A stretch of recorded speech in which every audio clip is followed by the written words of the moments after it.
Hi, this is Kevin from Rebuilders.net. Today I want to talk about one of the things I hear a lot from people, which is I'm still in love with him or her. Or the other one, some variation of this is I love him or her, but I'm not in love with them anymore. So for a lot of people going through divorce, love is this really difficult, complicated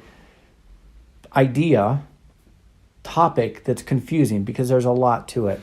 So I want to talk about 3 different scenarios that I see a lot for people and hopefully help you start to dissect this complicated issue a little bit more and give you some clarity around it, because it's helpful sometimes for people when they're stuck in these places of still holding on to this love that they had for this person and what are they going to do about it.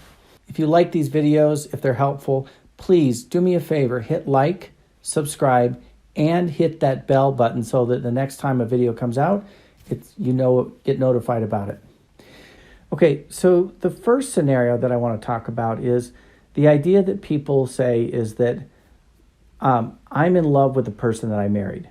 I'm in love with that person that I wanted to build a future with. There's so many things that they completed in you, that you saw in them. So things like wanting to have children, wanting to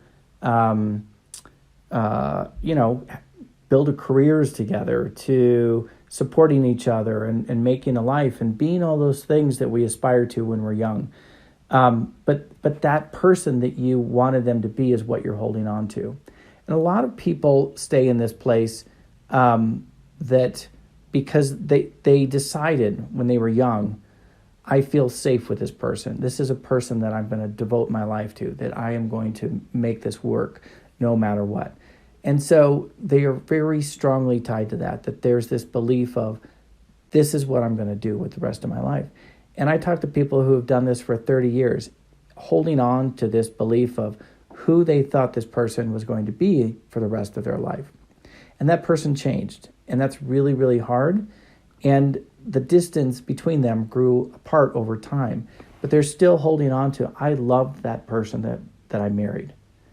And that's a really powerful thing, but it doesn't allow for the reality of life changing. And that's a really hard thing. And it takes some time to process what that means. But that's one place, is I'm in love with the person I married. So that's scenario 1 that's worth noting. The second one is for people that are tied to this idea of not so much of the person they married, but they were tied to a future that they wanted to have. So to grow old together with kids, to travel together, for me, it was to have a 50th wedding anniversary. There were so many things that I wanted in the future to attain. And when I reflected back on my marriage, there were certain things that didn't work throughout the marriage, but I was willing to hold on to those with the hopes that we would eventually get there.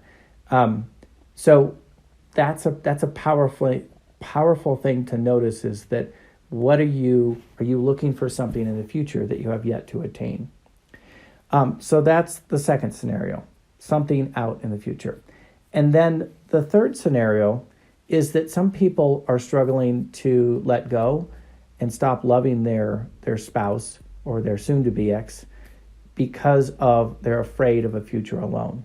They're afraid of what might come. They had all these visions for the past or what things might become, but really they know that they're not a good fit for each other. But rather, they're scared about being alone. They're scared of just, will anybody ever love them again? I've never really had to handle the money myself. There's a lot of things that are scary or difficult about a future without this person, even though it's they know that the relationship with that person was really, really challenging or not a very good fit. So those are the 3 scenarios I see a lot for people, and I think that it's really valuable to point out that you can be in one or more of these places. Now, talking about these questions is one thing, just to hear questions and reminisce about it. But there's another thing to have a conversation with somebody, to really talk through this stuff and peel it apart, to understand what are you holding on to? What did you love? What do you love? What could you have loved? and what didn't you love about that person that matters. And so when you do those things, when you do that with a coach, with somebody that really is listening to you and is there to provide you with feedback, it can be a very quick, powerful experience. And this is what Rebuilders does, is we provide coaching to people on not just this little piece, but on many, many things, and helping them quickly move through all of these really challenging things that are really hard to do on your own.